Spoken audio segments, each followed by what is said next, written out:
ಅರ್ಧ ಕಿಲೋ ಮತ್ತಿ ಸಾರಿಗೆ ಬೇಕಾದ ಸಾಮಗ್ರಿಗಳನ್ನು ನಾನೀಗ ಹೇಳ್ತೀನಿ.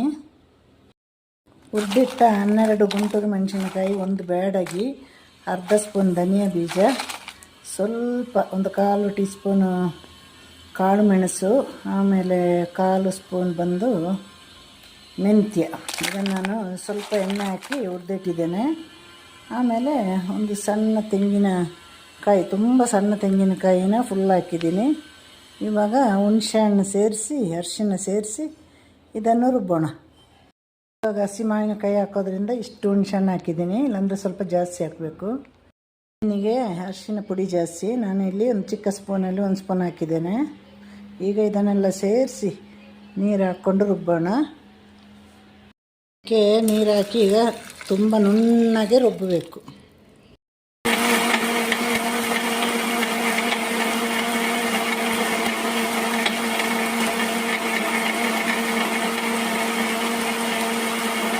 ಇಷ್ಟನ್ನು ಮೀನು ಸಾರಿನ ಮಸಾಲೆಗೆ ಹಾಕಬೇಕು.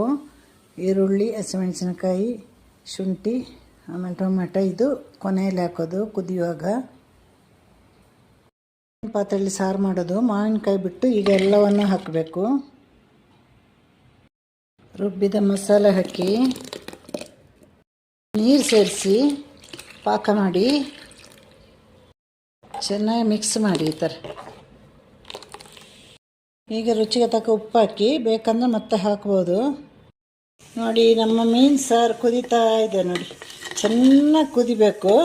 ಅದರ ಈ ಹಸಿರು ಮೆಣಸಿನಕಾಯಿದು ಬಣ್ಣ ಎಲ್ಲ ಬದಲಾಗಬೇಕು.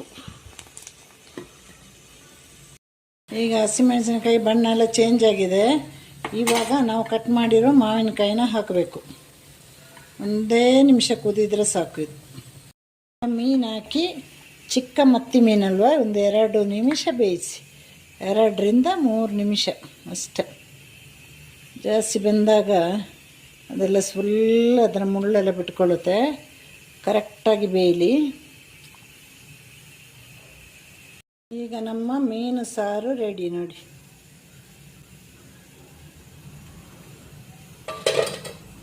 ಇನ್ನು ತಿಂದರೆ ಮುಗಿದೋಯ್ತು.